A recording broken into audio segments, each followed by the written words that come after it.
Now, here's your hosts, the League Dad, Kevin, Mitchell, and Alistair.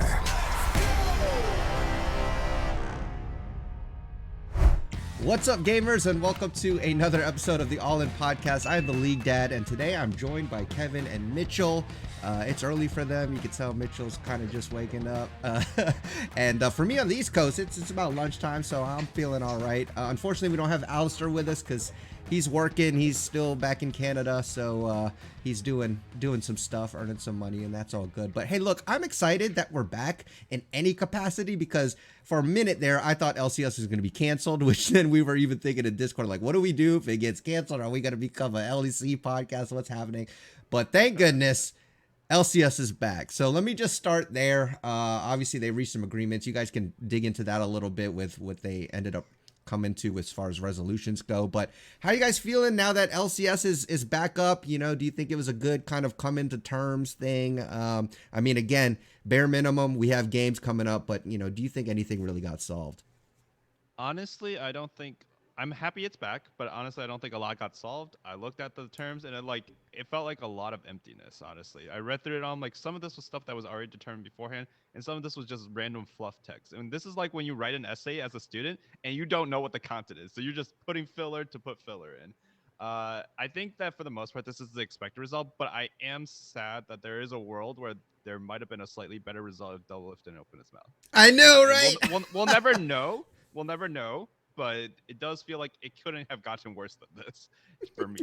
Yeah. So that's how I feel. Yeah, it's a bit of a weird situation that we are in and almost we're in. I'm glad it's back. It's a bit of like a silver lining because I ended up watching every LCK and LPL game like just fully, which I don't think I would have done if LCS was on because I would have been occupied. So I mean that was fun. I've been just actually watching every single LCK and LPL game. But for LCS, yeah, I'm glad it's back, and I also agree that it seems like the terms that we agreed on, were not really, I don't know, it wasn't anything. It didn't say anything. They're just like, yeah, we're not going to do this one. We're also not going to do this one. We understand why you want this one, but we're not going to do it either. Like, that was basically the entire thing. And then, like, there was one where, like, yeah, we'll pay you guys, like, an extra 300K or something. And I was like, that's pretty much all they got. Yeah. So, I guess what we can insinuate is Riot just didn't budge, and the players were like, all right, I guess we want a job. We'll play. That's like my super bare minimums, like, analysis of the situation. So that's not great, but I don't really know. Yeah, how to feel about it. I mean, I think if anything, it looks like they're just kind of semi putting stuff in place to where it'd be like, all right, we won't do what we did again. Like, we'll give you some notice, and, you know, so it looked like they made like a little bit of concession there, but, you know, it's not really anything, but that's what it seemed like. Yeah, it seemed like, hey, okay, we'll just make sure we just don't do what we did to y'all next time. So you'll get a little bit of a notice next time, but still, it's like, what can they really do to stop that, right? It's like, we're just going to tell you a little bit more in advance now. So it's like an abusive relationship where like they got beaten and they're like, yeah, I'll tell you next time. Yeah. Yeah, it really did. It really didn't do anything. And I think you're right. Like, we don't know for sure. I know when Doublelift put out that video, a lot of people are like, what the heck are you doing, man? But on the flip side, the contents of what Doublelift was saying, as far as before he said, hey, if I had a pick, I'd, you know, play, you know, that was the damning part.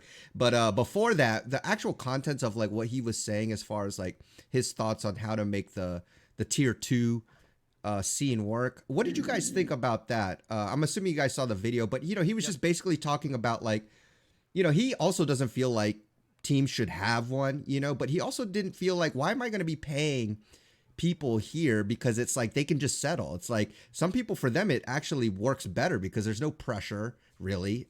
You know, you could just be the worst player in that scene and still get a paycheck. And it's like, what is the incentive to try to get better? Because not everyone in that scene really wants to get better. It's like a job. Hey, I get to play video games as my job, and I'm just going to do the bare minimum. So he was talking about that in a sense, and I kind of agree. I don't know the perfect solution there, but what are your thoughts on that, and maybe your suggestions, if you have any, on how we could make that tier 2 scene better? Yeah, So I agree on the direction. He was correct. I mean, like he was just saying that they are like not motivated. They're not. Some of them are happier to be in academy, and I think he's a little Yep. exaggerating because he's speaking from a position of being like one of the most desired players out there. But he is generally correct in that direction. I would say that he didn't really offer any solution. He just said like we Yeah. need something better, which is like basically a redditor take at that Mhm. point.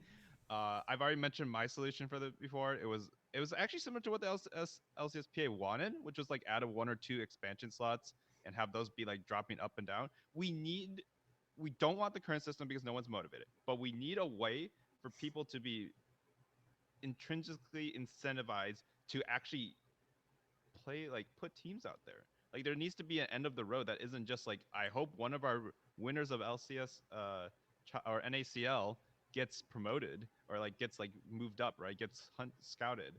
There's no financial model that works there right now. So that's my solution. In lieu of that, then like there needs to be like some great reward at the end of it. And if it's not being promoted up as a team, then I don't know. There's almost nothing, right? What would the point be at that point if they're not even associated with the teams? Yeah, Yeah. I think like one of the terms that the LCSPA wanted was like the winners of the LCS were guaranteed like a job of some kind or some amount of pay, a minimum pay, and LCS denied that. And I was like, that's interesting, right? Because that doesn't seem like that hard to do for the LCS. They could have just paid.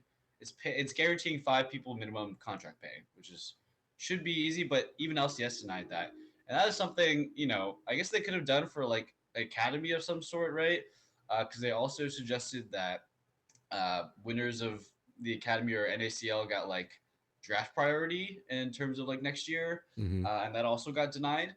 So I think these are all like options that you could kind of like mess around with and change up to fit and make sense that would be very easy to implement. But even LCS was not down with that. So um, I feel like Riot is just in a stance where they're not going to budge on anything, like no matter how simple or easy or how much it makes sense.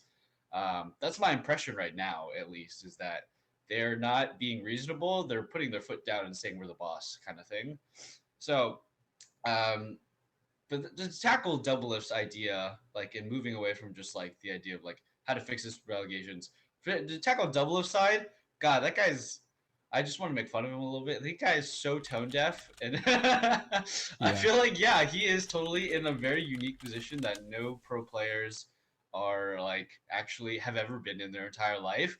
And he's speaking from like a place where it really feels like most pro players are not going to relate to you. I like maybe like the average viewer can understand your point of view. That's the point of your video. But like in terms of relating to the overall like feeling of what pro players are feeling, I'm just like, you always have a job and you have like a streaming career that makes more money than your job. Yeah. So like I really felt like his video was so bad. Yeah. Um, It's kind of like he's talking from a place that he actually doesn't. It's like when rich people are like, "What, $5 for a gallon of milk? That's nothing." And you're like, "Bro, it's Yeah. because you're rich." Like, $5 for a gallon of milk is nothing. It reminds me of that time where they all sang "Imagine" during COVID. And Oh, they're all like, "Imagine a place with peace." Like I know I'm having such a hard time in COVID too. Like my mansion is like super empty. 'Cause Right. I can't have parties and stuff. I It's like, know. It was like So one of those. suffocating in here. Out of touch, yeah. I mean, it's worse than that though, guys, because he not only did he like was he tone deaf about that, he was like saying he's the one who has the ability to feasibly, right, deny his labor. He could go on strike for a whole split and it wouldn't hurt him at all. And he's the first one publicly to say, "Yeah, man, I won't play in 2 weeks no matter what." Yeah. Like that's actually more ridiculous if you think about it. That's like Yeah. the milk analogy, except you say I'm definitely gonna be buying that $5 or $7 gallon of Yeah. milk next week, no matter what. Yeah. And then Yeah, I'm everyone's gonna like, screw all you guys over. I mean, it's inflation, but like you gotta buy milk, guys. Yeah, It's like, exactly.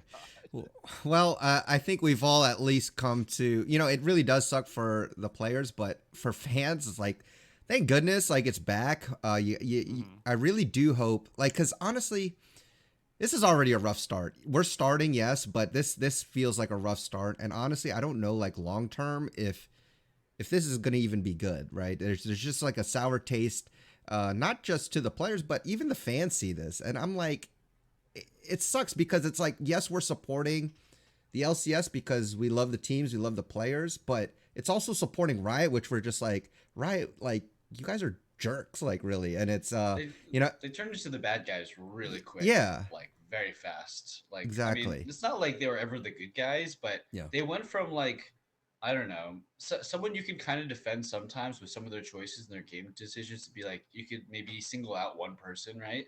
Like on the Riot team that would say something ridiculous. Yeah. But now it feels like Riot themselves has turned into like the Empire. Like Yeah. they really didn't want to budge on anything. They just said no, it's either not going to happen our way or it's not happening. And yeah, it does leave a sour taste for the players and us. Yeah.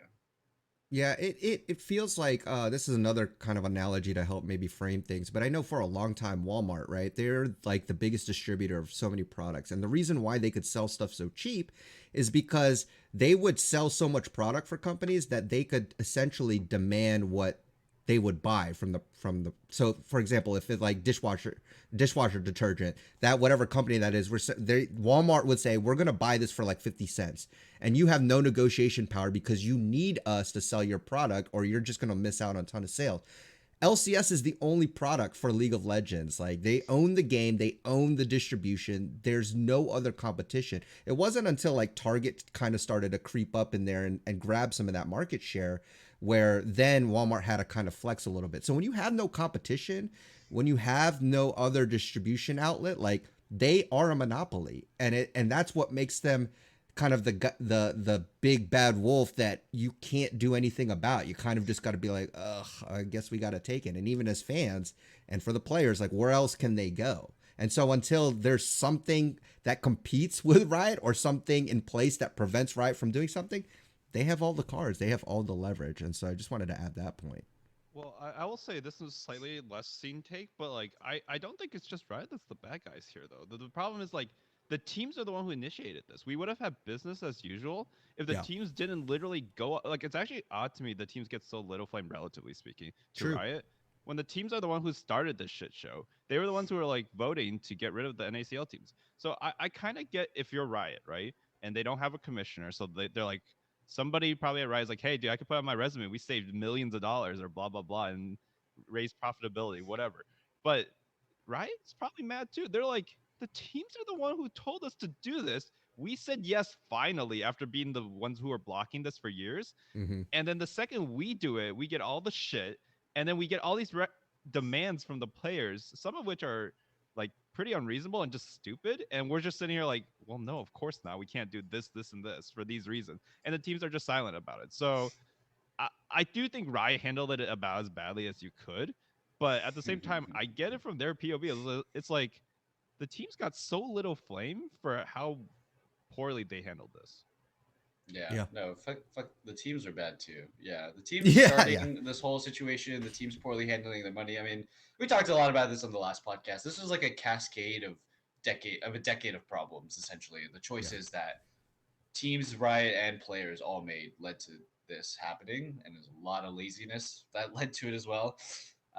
Something that I wanted to actually say before I kind of forgot to say it earlier was about I guess academy players and something that Double have tackled and how, you know, there's no incentive maybe to improve or move forward.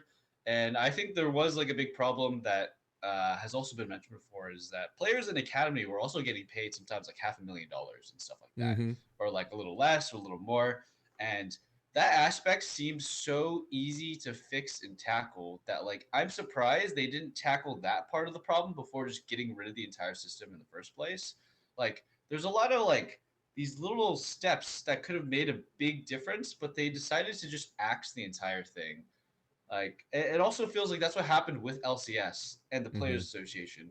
They're like, instead of like sit down with negotiations and try to figure things out in the next year, we're just walking out and not going to play LCS right now.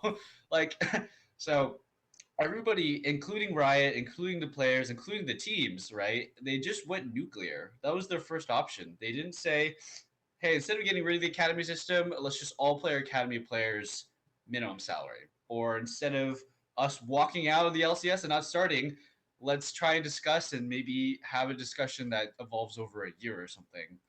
But no, we just started it all now, and we decided to end it all now. It's just a lot of procrastination. I feel like the scene was really just not handled well from any party. So teams should have gotten more flack for sure. To hit on Kevin's point, we're already flaming Riot, and then honestly, the players like they've just been acting like a bunch of just unaware people for years now, and not expecting this was just pretty naive. So yeah. Oh.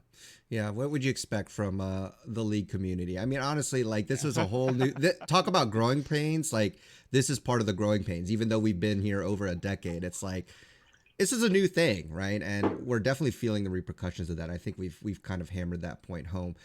Now let's shift to some good news. LCS is back, and what we wanted to do last episode was dive into the teams, and we finally get to do that because LCS is starting in 2 days, and we're gonna get super weeks, right? Like moving forward to kind of get more games. So I guess we could just go down the list, and as we go down the list of like our rankings, I guess, then we can discuss the rosters a little more in depth. And for you guys, do you want to start at like the bottom of the worst, or do you want to go ahead and start at the top?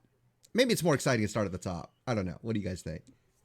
Yeah, I think most people start at the top. Yeah, let's start at the top. We don't want people going like, we don't want people just going like, yeah, we're done with this. We're done with this podcast. Yeah, let's start at the top. All right, who's your number one for summer split? I'm just going to say C9 for me. Yeah, so I said C9 before, but I watched some videos, watched some documentaries. It's Team Liquid, guys. Oh my god! Team Liquid. Oh my god! Scrims in the international, or like they've been killing it at scrims in EU. They've been doing really well. Everyone besides Yan apparently is popping off, according to European players who were there during MSI time when they were boot camping. So like, you know what? I'm putting my chips down. This is the first time a shit ass 8th place team, 7th place tied team is going to pop off because they stayed together, and then we're gonna get Korean memes, and they're gonna make top 4 minimum. But I think I want them to be my number one because honestly, C9 looked like they weren't competing. So okay, I'd rather a Summit led team than a Fudge led team internationally. Yo, the LCS walkout was long enough to bait Kevin into changing I'm not gonna say that's part of the factors. That might be part of the factors, but I'm gonna be the one where when they go 3-0 on the opening weekend, you guys are gonna be like, wait a minute. God, you're missing LCS so much. You just couldn't help it. You couldn't help yourself. I couldn't help myself. All right, well, mine's definitely not Team Liquid. Yeah, I would say my first team. I mean, it's hard not to put Cloud9 because even though they suck internationally, they're one of those teams that's like they're still gonna do so well domestically. They still pooped on Golden Guardians twice in a row, and I kind of get this feeling that the LCS walkout also did help them. They didn't have to suffer from the play a week after MSI like problem. Like C9 and GGS actually got like an extra 2 to 3 week break where they could learn the new patch, which is a big deal because there's a lot of new champions in the new patch. So they don't have that sort of missing out on like, the first couple of weeks are just terrible, right? So yeah, mine's C9, and then honestly my second place is GGS. I think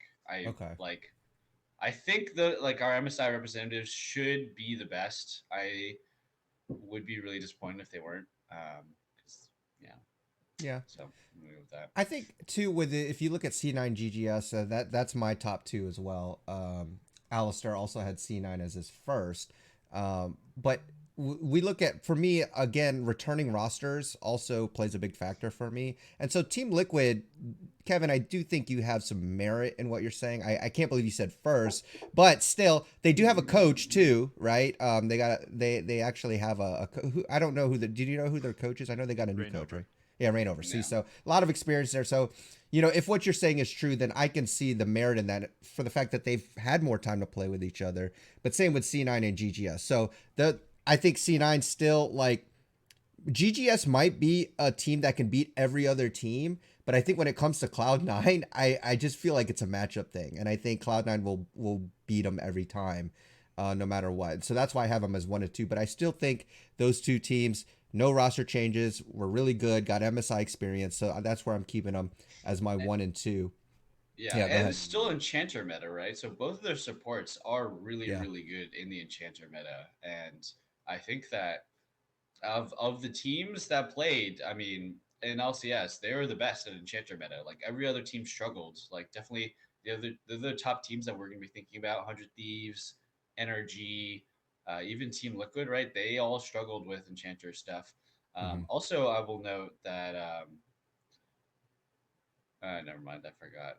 Okay, I'm too tired. It is early. It is Yeah. early for Mitchell. We warned you guys at the beginning of this Yeah. podcast. It was early. Well, Kevin, who's your number 2 then, since you have Team Liquid as My number my one? number 2 is still Cloud9. I will Okay. say that like yeah, they got more time, but guys, like EU starts normally on the week we start, and almost every time MSI just like they come back and the number 1 team just looks like ass. So like Yeah. I yeah, they got more time, but like Liquid, FlyQuest, all the top contenders have been grinding it out on the recent patches after the item rework for a while.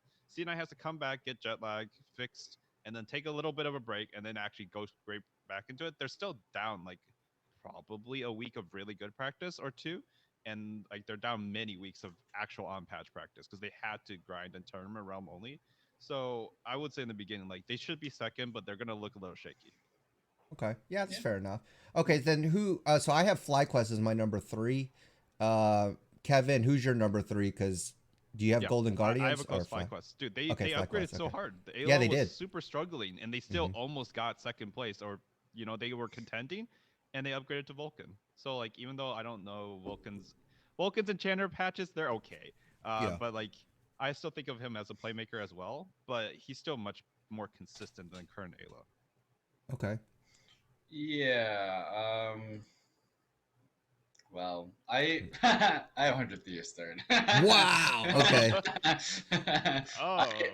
Oh, I don't okay. know. This is a bit of my copium take because I'm a double F fanboy. Yeah. I'm not gonna lie. That's all right. I think reasonable people would put FlyQuest third, but I have trouble trusting in FlyQuest after what happens. Not necessarily because of just Ayla and the Winsome situation, but how their organization handled it seemed very like put the triangle in the square hole. Like we got Ayla, we said we are gonna put Ayla, we're playing Ayla. It's happening. Uh-oh, he's been playing bad for about 5 weeks. Okay, we're playing Ayla still. Like I don't know. I'm a little uncertain about their management. And 100 Thieves did something that made me feel very confident in them, in that they got a really good coach, and then they replaced some players that I think were their problems. So to me, that speaks to like 100 Thieves is going to be much more adaptable. FlyQuest is, I don't know, they're picking up Vulcan and shoving him in there. Like I hope it works out for them, and I think if it does work out for FlyQuest, that they're going to be a really good team, and I will be wrong here. But it seems like it's 5 veterans. Well, okay, 4 veterans and a Vikla, all going to be cooking, and that was their problem last year or last split, and I was doubting them last split as well, as like this team, if they all connect really well, and they're just the best team in LCS, right? But how are you going to get 4 of these guys who are from all different countries, who all have very big ideas and have very big egos and are very experienced in the game, to all get on the same page? It didn't happen last split. I don't think it's going to happen at that well this split. I mean, I have them fourth, so I mean, I still have them maybe making worlds, but like, yeah, I'm not a FlyQuest believer this year. Okay. Um, I so just to counter that point is just like, I mean, the fact that they did go through all that craziness and they still ended up like pretty high on the list. Like I feel like then they made a pretty notable upgrade, I think, in Vulcan. So that's why I have a hard time like putting them any lower. But I can understand your points. With 100 Thieves, real quick, let me just, for people who don't know the new roster, it's Someday at the top lane. We have Closer at the jungle position. Quid is my big question mark because I don't know much about him. He's in the mid lane, and then we have Doublelift and Buzio back in the bot lane. So that's really why I haven't put them higher. I still have them pretty high up, but that's my biggest question mark is Quid. I just don't know how that's going to work out. So if you Yeah. have any insights on him, feel free to share. Just to clarify, this is what I was thinking about earlier before I forgot. This is end of the year. Who's going to Worlds at That's the right. playoffs, right? So that's Yeah. how we do our power rankings. I think a lot of people do their power rankings end of split. but that's not very representative, I think, of like who the actual best team is, right? End of season is not, or end Hmm. of the split is not as important as Yeah. just who ends at the end of the year and goes to Worlds. So that's what we're doing our power rankings because, you know, if Yep. you watch the dive, they do it end of split, which is very Hmm. different from us. Yeah, Yeah. for sure. Yeah, so definitely I have. I mean, we all have FlyQuest going to World, so I think that's kind Yeah. of the big cutoff. So with number 4, that final spot, because we all have something kind of different. I actually have Team Liquid here. And I will say I'm a 100 Thieves fan too. Like even with when Bjergsen was on it, I was still a 100 Thieves fan, and I'm a Double F fan too. But I be for the same reasoning as I said before, like with continuity, I favor that a little bit more, and the fact that they have been able to kind of keep playing 100 Thieves again. They're putting some moving pieces in there. We'll have to see. But I have 100 Thieves in 5th, just missing that cutoff. But for me, it's Team Liquid in that 4th place spot. So who do you guys have as your 4th? Oh my God, you're banking on the memes, League Dad. I know. It's really tough for me because Golden Guardians Licorice like is actually turning it on internationally. Like he was looking really good, and Yeah. that was the missing piece, right? This team was good if Licorice was good, and Licorice was good. But the other pieces started to fall off. Like Stixie just looked bad internationally, so it could just be because it's international and the AD carries are monsters. Uh, but I do want to bet on 100 Thieves because, okay, sure, Double doesn't win every final anymore, but can he make top 3 and win against EU? I mean, I'd hope so. So I would like them to be the 4th slot. I would say if I had to bet money, GG would be it. But I'm with my heart, I put 100 Thieves 4th. Damn, son. GG just not in top 4 for you or Alistair, right? No, What is Alistair did. Yeah. Alistair? Alistair had energy as his Oh, 4th. wow. Oh, Weird. Very Weird. interesting. Yeah, I'm not about that energy life. Yeah. Okay. And your 4th was Team Liquid as well, right, Mitchell? Or who did you No, have? 4th? FlyQuest. Oh, FlyQuest was your 4th. That's Yeah, right. Yeah. my 100 top okay. 4 is C9, GGS, 100 Thieves, FlyQuest. Okay. Yeah. And Interesting. I think with yeah, I just think that that's something that about last split, that even though FlyQuest was doing great, right? They went 9-0 the first half, Mm-hmm. and then they kind of struggled a lot, but they still ended up, you know, making it decent well through playoffs. I felt like last split, LCS was really, really weak, minus like Cloud9 and sometimes FlyQuest. And then like it was Golden Guardians actually just getting good Yeah. that made last split actually like redeemable and interesting. If it weren't for that though, I feel like it would have been C9 and then like nobody else. Like I don't think the other teams were really that competitive. And then FlyQuest like was competitive because of how good their players were.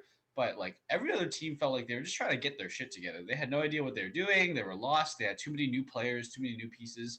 So I'm banking on the fact that, you know, I don't know, 100 Thieves is just going to put some magic together. It's a little bit of cope, right? I think, like, I don't That's know, all right. Mark Z, he said on his last podcast, like, there's no reason to think that 100 Thieves should be any higher than what they placed last split. And I'm like, yeah, that's also fair, right? Because they're still figuring a bunch of Yeah. new stuff out. So, yeah, it's a tough one. It's a tough one to evaluate this split, I think. I mean, I There's think a lot of also teams. like no matter how you do it, we're always going to put some of our biases up there, right? Because Yeah. you're just like, I believe that they can do it. And that's the fun of like ranking teams. So no worries on some of the cope that we throw in on there. But let's go to NRG really quick. So I guess, because we've done our top 4. The rest is kind of like, to me, just could be anything. But let's start with NRG since that's kind of the rebranded thing. And actually, Alistair had energy as his 4th, so had them go into Worlds as well. But real quick, the roster that I have located is Dokla, Contracts, Palafox, FBI, and Ignar. What do you guys think of this team? I have them in 5th. I have them in 6th. What do you guys think of them? Do you think they're still like I've always had CLG kind of like in the middle of the pack because I can never predict them, but I think FBI at least I think is an upgrade. But what do you guys think about this roster? I think FBI is definitely an upgrade. Luger was good, but he when it mattered, he's just so inconsistent. That's the cardinal sin of an AD carry, right? He didn't have the upside needed to carry them as much. I think Ignar is maybe worse, maybe better. It just depends on how he plays with FBI specifically. I thought Boom was fine. as far as sports go. And Ignar can be really bad or really good. And Hmm. I think we've seen a lot more really bads recently. Still, this gives them a lot more versatility in the bot lane. But the problem with this team is this team was a synergy team. And so the second you drop the two pieces in the bot lane, that might have been just like what they needed to get through a lot of games. Like maybe they're just more stable. I highly doubt it, but you can never tell with a duo. It can screw up a lot of things, even if it's an on paper upgrade. We've seen this so many times with good teams. Like Jensen replaces High. Jensen's like a top two EU player solo queue ever, right? At that time, they get ninth place. High has to off roll in jungle, replacing Medios, the best jungler ever in NA at that point. And then they make it to playoffs. Like it just happens, right? So Hmm. unfortunately, that's why I have them at 6 as well. I think that it's just too much. Like I don't know if Ignar is not the person I wanted in that spot. Yeah. Yeah, makes sense. Yeah, I don't really know where to put them. I guess 6 is a fine spot because I'm looking at the other teams and being like, oh, they all kind of suck. So Yeah, yeah. I, It's yeah, process of elimination. Yeah, like exactly. I feel like energy is gonna be pretty bad. Ignar, I think, is gonna be underwhelming and a big problem. I don't think I've ever seen him be good in Enchanter meta. Like he is an engaged player, and he always has been. And even when he's been an engaged player, he hasn't been good since 2020. That's 3 years ago. Yeah. So I'm not super hyped about this roster. Um, I also, besides the fact of like they're getting rid of two of their pieces that they've had, this is a roster of players that, besides FBI, they've been pretty much bad for most of their career. Like the majority of their time they've Hmm. existed in LCS. Like Dokula Contracts and Palafox, only recently in the last year have they been like called actually decent players. And it was under very prime circumstances of being in a very specific roster with a very specific mentality on a very specific CLG org that Hmm. was like inches away from dying. And then they died, right? So Yeah. I think that when you change so many things about this, like we might go back to a world where these players, Dokla Contracts, Palafox, go from actually being referenced as good players to like back to their original. Like I just have this feeling, I don't know, that Contracts is all of a sudden gonna turn back into his like crazy inting jungle phase. Hmm. Like I just feel like that's gonna happen because it's just not the circumstances he's in before. He's been around for a really long time, and when his environment isn't like peak performance perfect for Contracts, he just starts inting. And he's been like Yeah. that for years. So I don't have a lot of faith in these guys, unfortunately. They're gonna have to prove to me that they can do something new in a different world because they don't have that benefit of the doubt for me right now. So, but at the same time, I mean, 6 isn't that bad, right? So Yeah. sure, I'll put him 6 for now. I don't even know who my fifth is. I'm not really sure. Okay. I guess it's Well, probably some like Team Liquid, maybe, or like Evil Geniuses somewhere around there. I don't know. yeah, I was gonna say I don't because know. Evil Geniuses is who I have seventh. Um, and let me go over their roster real quick, and then you guys can tell me where you would put them. But top lane we have Revenge, junglers Armao, I think Armao. I don't know how you say it. Mayo, Mid is Armel, still, whatever. yeah, mid is still JoJo. Bot lane, I don't know if this is true or not. Unforgiven and support is Ayla. Um, Yeah, yeah. so Which, you know, I mean, I think Revenge is fine. Armao has, I don't think we're expecting much there. Ayla we saw last year, so I don't know how I feel about this team. That's why I have them in seventh. I still think Energy is above them, but JoJo would have to do some heavy carrying on this roster to really make an impact. So what do you guys think about it, them? Yeah. interesting to note, little caveat on the LOL Esports website, Inspired is still listed to be on the roster. Oh, okay. So he's not. I don't think there's any announcement to say he's starting. He's still Armao, but I think he's technically still contracted, Inspired. So anything could happen. Yeah. They could That's add it. They funny. could be like, "Yo, we'll give you a little like extra 10K if you just replace Armao for a split, please, for the love of God." So anything Yeah.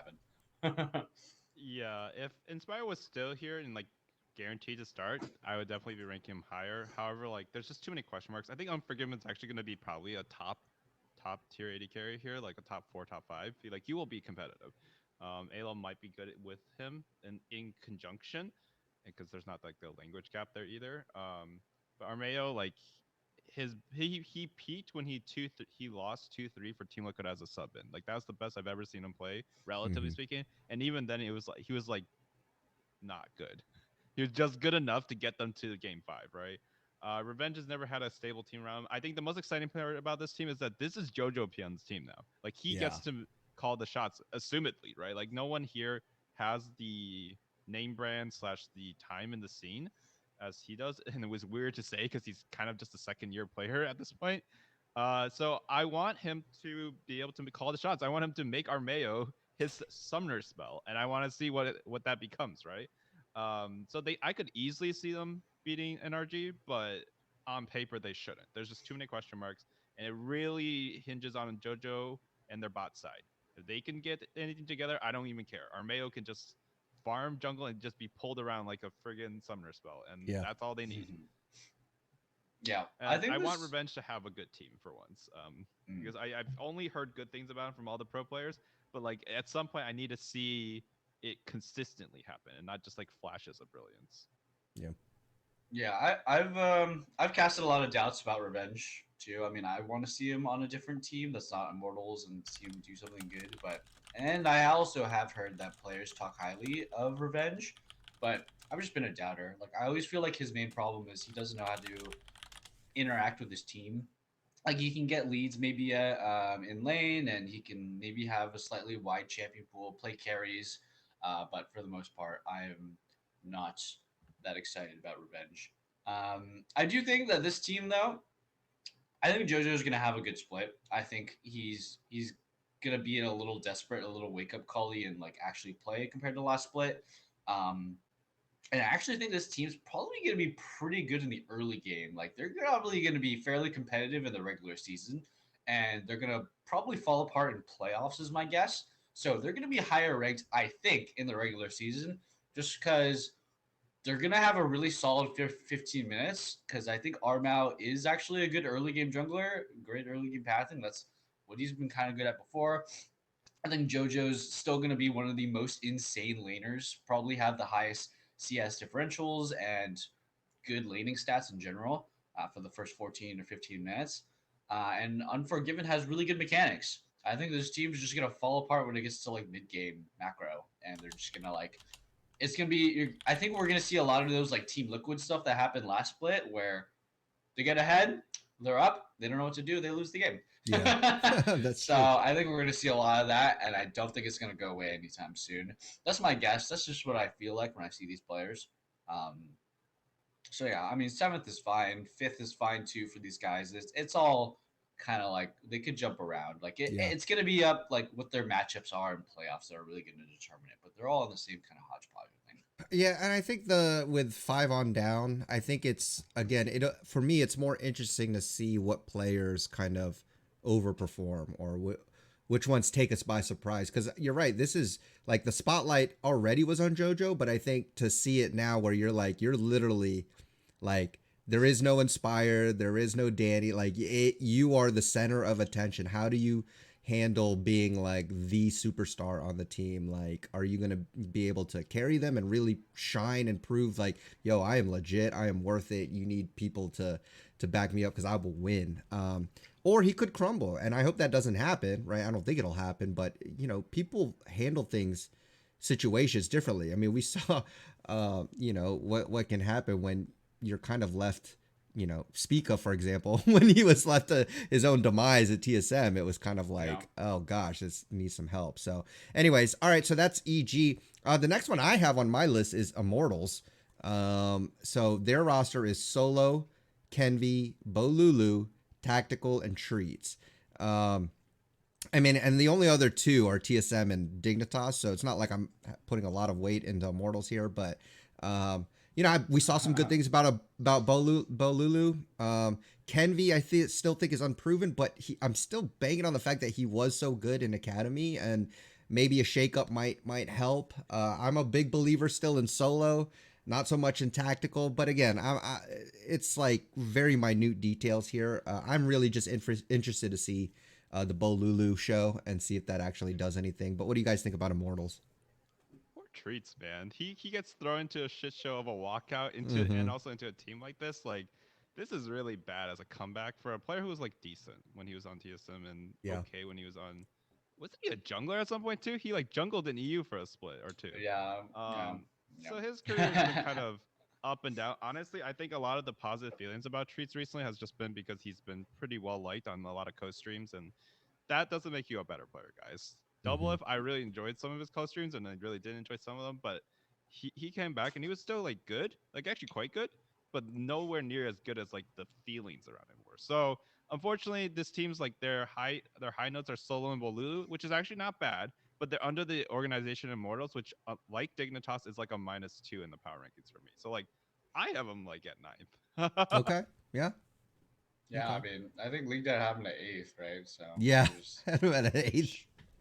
Can I get some more Right. LCS power rankings, please? Yeah, Like, yeah. there's everyone's suffering, down here.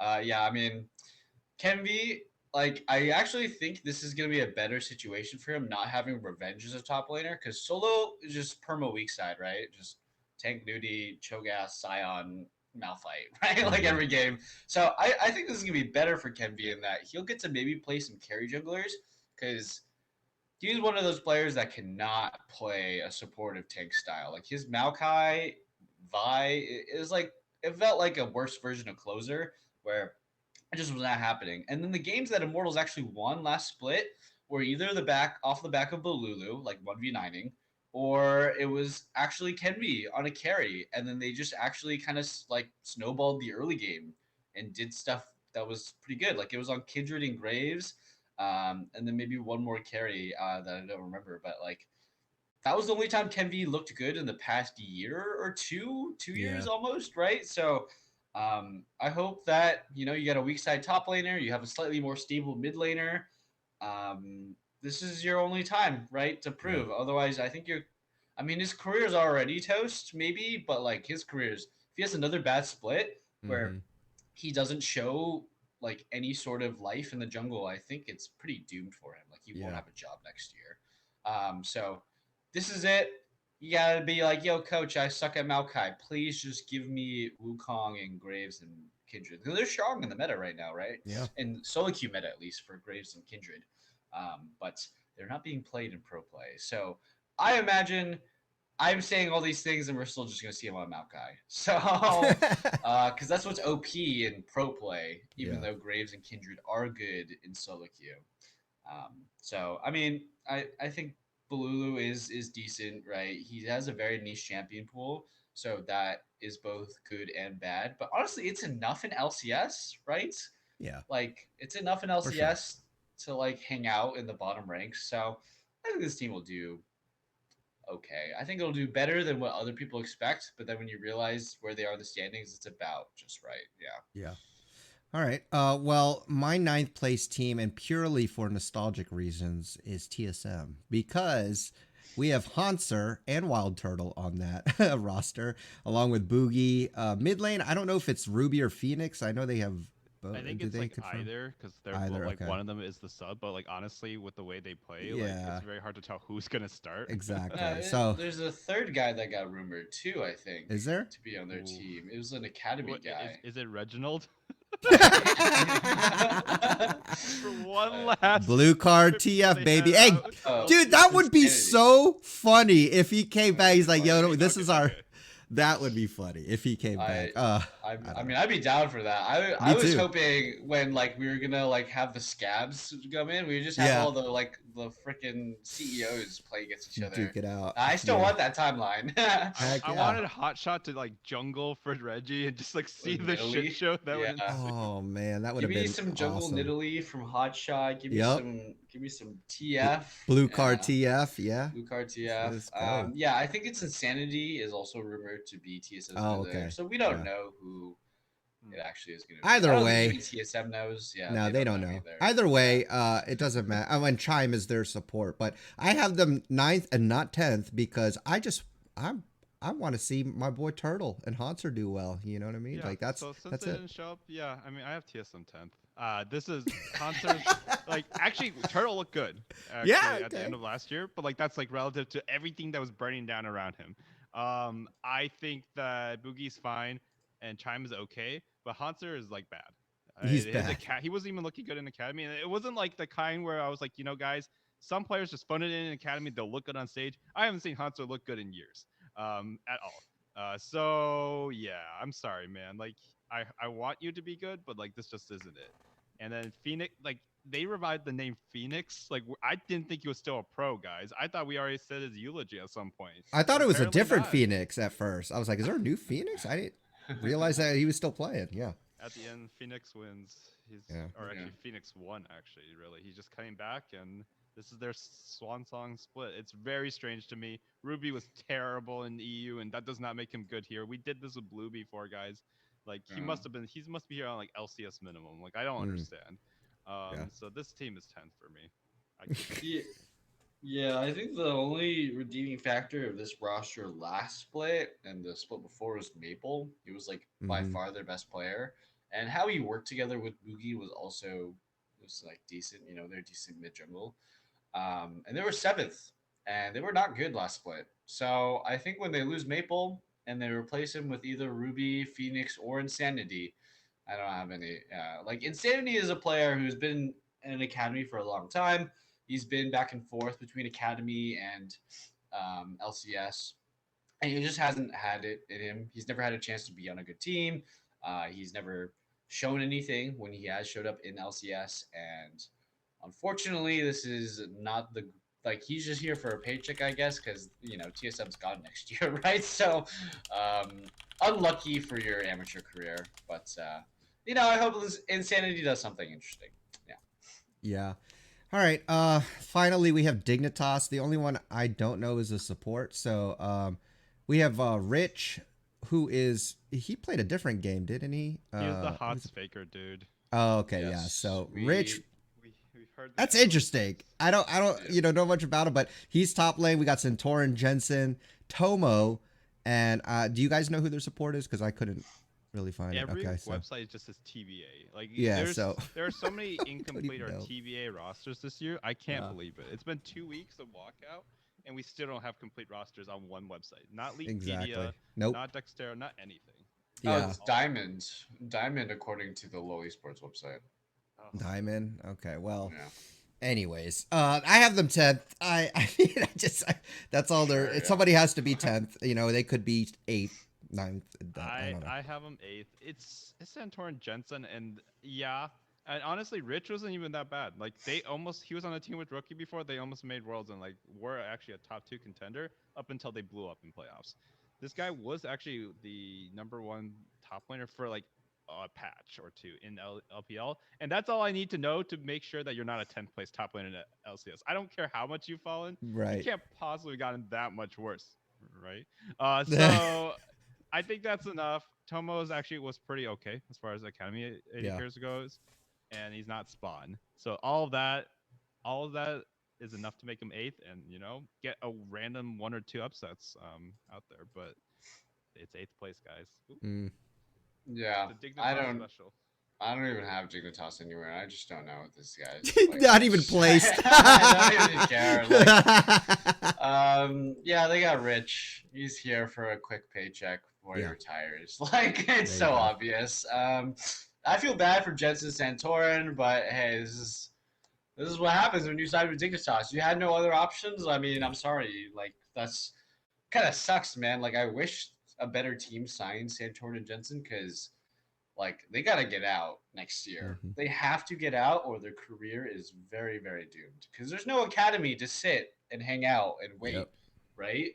Like, a lot of these pro players are not going to be around next year because they can't just hang out and sit in the academy and, like, fork up a paycheck and hope to eventually get into, main LCS team. So, yeah, this team's gonna be pretty bad, but there's a chance that they're better than 10th. Like they were 10th last split, right? There's a chance they're better just because they have so many like hardcore veterans that Mhm. like other teams will just like implode in front of them and they'll just be like, okay, I guess we just win. Like Yeah. that's how I feel like a lot of the Dignitas wins are gonna feel like if we get any at all, right? It's just gonna be like in Immortals and like I don't know some other team. Energy is gonna be like shitting their pants in front of them, and Dignitas would be like, all right, I guess Yeah. you win, go home for the day. So yeah, that's what you get with veterans in LCS, right? They just pick up wins because they're just consistent enough. But they're gonna be bad. They're gonna be very bad. They're gonna be bad. Yeah. Their bot lane's not gonna be good. Like Tomo, I mean, he was decent, right? But I think Diamond is another one of those players, right? He's bounced around back and forth so many times that I can't have faith in him on an LCS team. Yeah. Okay. Well, that does it for the teams. Real briefly, let's talk just about what we might see in the meta. I know, Mitchell, you've been watching a lot of LPL. Oh, I got this on lock. I know the meta so well. The things that I've seen definitely taking over, not really anything new, but Zeri, Yuumi, once again, I mean, just Zeri in general is just freaking annoying to watch. Yuumi is annoying to watch. I wish Yuumi was banned in pro play. And then I'm seeing a lot of Neeko, and I'm seeing a lot of funny plays happen. And so I wonder if that's going to translate into the LCS. But your thoughts on meta, Kevin? Yeah, so my thoughts on meta, I really like Neeko so far. I think she's just friggin' hilarious. I watched Chovy pretend to be a melee minion and then get 1v5 destroyed. He also made a really good play later on, but like that was just like one of the funniest things I've ever seen in pro play. So I'm a big fan of what is to come. I will say that, Zeri's an abomination. Do not let anyone gaslight you into thinking Yumi's the only reason Zeri's an abomination. Her main build that makes her super OP, I believe, won't be nerfed by the time LCS starts. So we're going to have a patch of just like pretty much 100% presence unless you're just one of those people who can't play Zeri. She's disgusting, needs to be removed, needs to be disabled from pro play at least. Like if that's your solution, just like how Yuumi was gone from MSI, which basically saved MSI meta, I'm fine with it. Same with Yuumi. This character has no skill now to it in my mind. Like it used to be like you actually have to kind of think. Now I literally check text messages when I play Yuumi and I still win. I like hit you when I hear sound effects and I'm doing 90% of my job at E and R. The other things, Annie's still meta, Ari's still meta, so like a lot of things haven't shifted there. Jungle hasn't shifted too much, except I think I've seen a lot more Kha'Zix in LPL than I did before. And I think I love playing Kha'Zix. I don't think he's that good, but like he's won a lot. So honestly, that's a lot. And then the weirdest thing for me in the meta that before I pass it off is like Jax has just been seen in different roles in different places, and like oftentimes it's just he's just running in and buying a Zanya second item. I was just like, what's the point of this? And like the jungle Jax was like 0-5, Doran was like 0-5, and like they win the game. But I think Jax is a fake pick.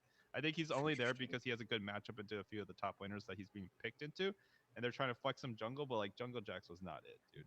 If I see that in LCS, it's gonna run it. Yeah, I think there's a lot of experimentation happening, especially in the LCK. Jax is a very interesting pick because it seems like Jax into Gragas is possibly the worst thing you could ever do in your draft. It's really bad. He just gets completely bodied, and it's not even fun. But when there's no Gragas and there is a Jax, it seems actually pretty decent, and it's not in the jungle. Yeah, his jungle's pretty bad. It actually seems quite strong. I think Jax is a very popular top laner in LPL and one of the most popular top laners in LCK right now. So we'll see how that translates to LCS.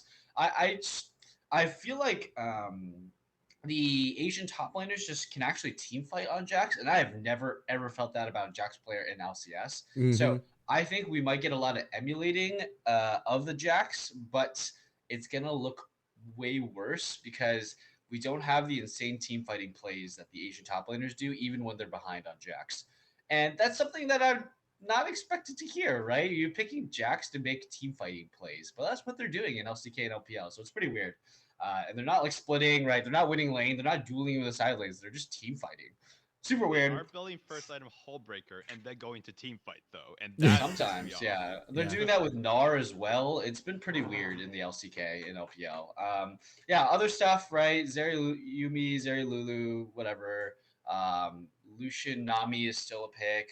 Melio, Draven, Melio, Felios is still a thing. It's the bot lane is pretty much the same, except like you add in the Zeri Lulu or the Zeri Yuumi and you add in the Melio. It's pretty much the same as MSI meta. The jungle meta is almost the same, right? It's Vi is almost always perma-picked or perma-banned. And then you usually get Maokai and Wukong some sort of trade, or you get Viego if you don't want to play Wukong into Maokai.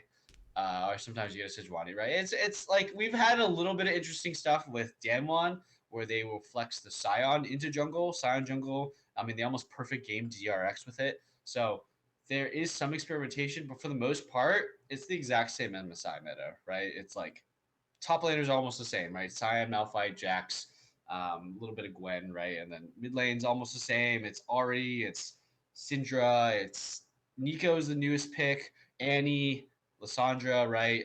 Cassante is turbo broken, must ban Cassante. And then bot lane is, yeah, the same we already talked about. So the meta isn't that interesting. I am interested to know 1311 is releasing this Wednesday, I believe. So when that patch comes in, that's when the real meta change is going to happen. But something I have to comment, which is so funny, and I don't know if this is a product of Riot or the teams, but we had the most insane preseason patch during MSI, and it did not change the meta at all. All it did was add Yuumi, Milio, and Nico into the meta. It didn't do anything else. Everything else stayed the same. They're building the same items almost entirely. Yeah. So is this like a failed like rework from the preseason? We'll have to find out until the next patch, but I just think it's so funny. We've had changes all through the year, right? And the meta is almost the same as it was last year at Worlds. Like, that's how ridiculous it's been.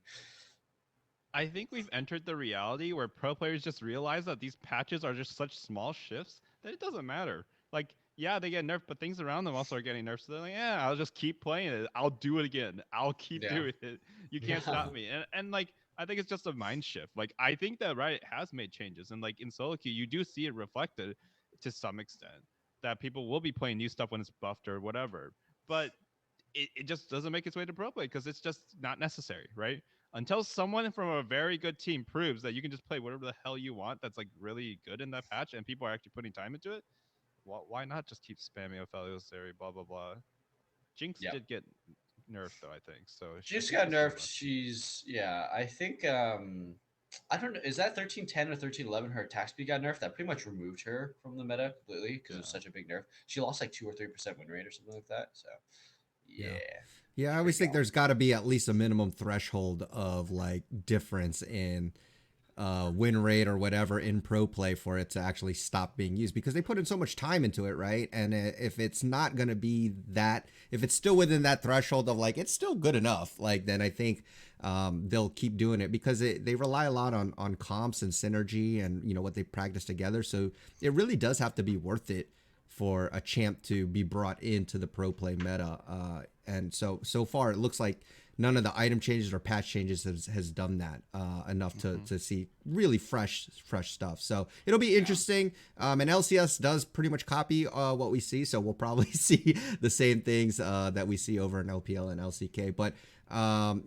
is there any final thoughts? I know one thing I wanted to mention finally is that Uzi is returning and he's going to be on EDG. I think that's pretty interesting. I just, again, been a staple in League of Legends for so long. So I'm definitely going to check out some games just to see him play. But any other thoughts or if you want to comment on that, anything at all before we wrap up? I want to comment on that. It's because Leave was removed. There's a lot of drama around it. I'm not going to get into it, but Uzi, I'm really excited. EDG was a contender team. They were like definitely one of the world's contenders.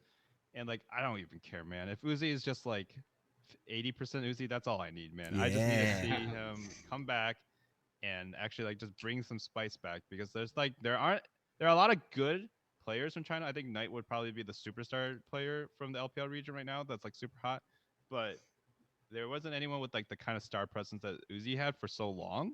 So I'm really excited. And what I've heard is just like reading around is that like even the Korean players on Sokyo say like he's still a monster. Like he's still good. Now whether that translates to pro play where the meta is just like spam these disgusting 80 carries, I don't know. But what I've always wanted to see Uzi Mako after I saw them play together in the Asian Games and beat Korea in 2018 or 19. So I'm very excited about this. This is a sick bot lane. This is like kind of like one of those like, what if we had Double If and Prime? Like, who's our best support ever? Corja J. Yeah, I know. Yeah, we did have that. We did get that. They won 2 in a row, right? So good enough. So I'm excited for that. That's the only other thing I wanted to bring up was that Shox is taking a break for the season. Yeah. And I think it's really good that she is, because she's a top performer, but she also needs the mental health stuff. What I'm worried about is that, like, if LEC viewership goes up or stays the same, are they gonna stop like caring to pay the good people that much? Because like Dash was already removed and Shox is in a similar position, right? She is choosing this for herself and she needs it. That's fine. But I'm worried that like cynically LEC is like, why are we paying her more than the normal like people on our broadcast if our viewership doesn't drop, right? So I don't want LEC to do badly, but I also don't want them to do too well. Yeah. When they lose a key person like that. Yeah. Shox is, I hope she stays in the scene for as long as she wants, because yeah, she's pretty good and she kind of made the scene. She helped make the scene. The comments on the whole EDG situation, Leave, God, I'm gonna talk about it. It's so funny.